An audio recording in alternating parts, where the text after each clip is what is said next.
Hey folks, so today we're going to discuss the 5 precepts. What are they and how should we work with them? Coming up.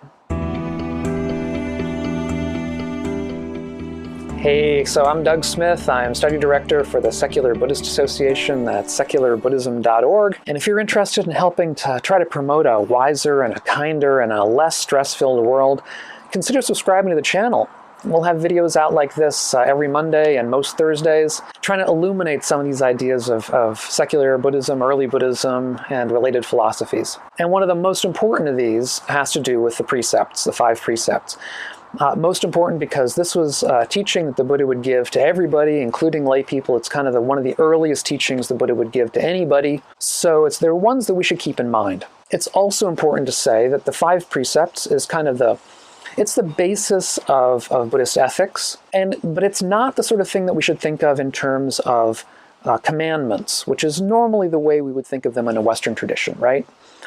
We have the idea of 10 commandments, 10 things that God said that everyone had to do, so that if you did these 10 things, if you kept these 10 commandments, that God would be nice to you. And I think many of us react against that in a negative way. It doesn't seem to us to be very reasonable. And so some of that residual kind of reaction can spill over into any idea of 5 precepts. 5 precepts, however, are not meant to be commandments. The Buddha was really pretty clear about this. The whole point of them was that they were practices, and that they were practices that were supposed to be skillful.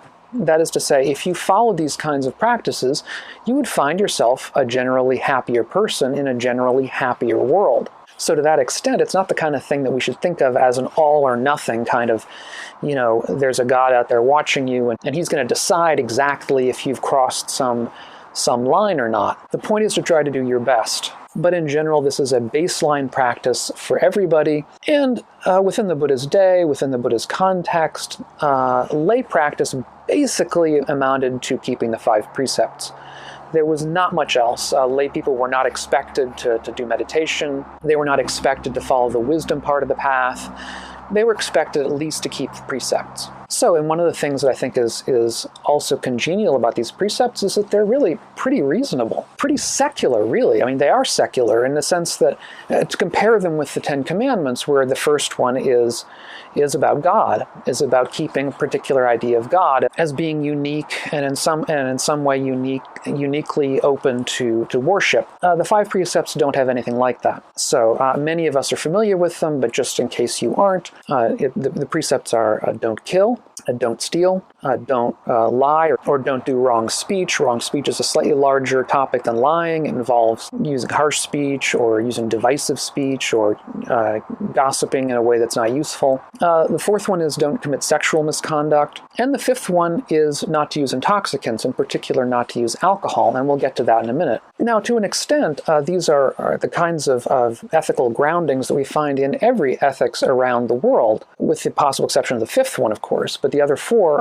are ones that are just pretty much universal. And we can ask ourselves, to a lot of us, these may seem the kind of things that we say, oh yes, I never do these. I never kill people, I never steal anything, I don't try to lie generally, don't commit sexual misconduct. But I think, these are practices, so we have to think about them in a broader kind of context. To what extent do we kill insects, for example? We may feel that we need to in order to keep our houses clean, of course.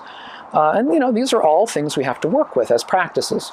We may say, oh, I don't steal, I don't accost people on the street and take their pocketbook. But, to what extent are we taking things, maybe even little things from our office or our job, they're not going to miss, and, using them for ourselves? And again, we may not overtly lie about things, but, we can use divisive speech sometimes. We can use harsh speech sometimes in situations where it's really not useful. And when it comes to the 5th precept, which is either intoxicants is the broader category if you like, sort of a modern repurposing of the fifth precept, or within the early Buddhist context, alcohol in particular. A couple of issues with this. The interesting thing is that in the Eightfold Path, this is right action.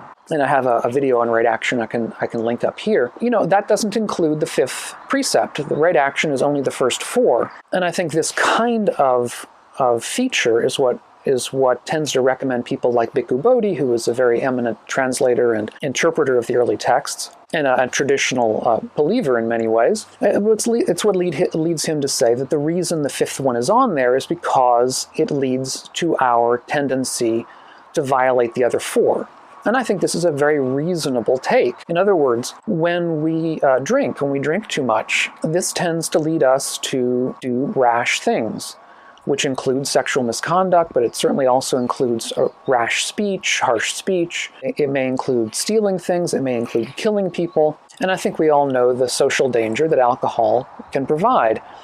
Now, that said, I will put my cards on the table here that I have a drink or two of wine with dinner. And from my own practice, my take of the fifth precept is to avoid drunkenness. The problem with drunkenness is that at that point, we sort of cross a kind of a fuzzy line where our actions are out of our control. But that line will be different for every person. And of course, for some people, particularly those who are prone to addiction, the idea of having any alcohol at all is a problem. And so I think even from the point of view of somebody who has a drink once in a while, it's quite reasonable that from a broader social context or societal context, it would be reasonable to say, avoid alcohol, because it can be a problem for so many people. So the basic idea with these 5 precepts is to use them as general templates of practice that give us an insight into the kinds of acts that we should avoid doing, because they're the kinds of acts that tend to be promoted by greed and hatred and ignorance. Finally, I just want to say, I think, one word about a very important topic when any of this stuff about ethics comes up, which is self-righteousness. I think a lot of people, both within the secular world, the external world of all of us, but also very much within the traditional world, a lot of people can get caught up in a sense of self-righteousness when it comes to ethical issues. A sense of, I'm doing it better than you, of my practice is better than your practice. A moment's thought will realize that a lot of that would fall under the auspices of wrong speech, which is a harsh or divisive speech. Of course, sometimes harsh speech can be useful. If somebody is behaving badly, sometimes a harsh word is necessary to correct them, to put them on the right path. But the right way to speak is to speak at the right time, in the right place, with the right intention.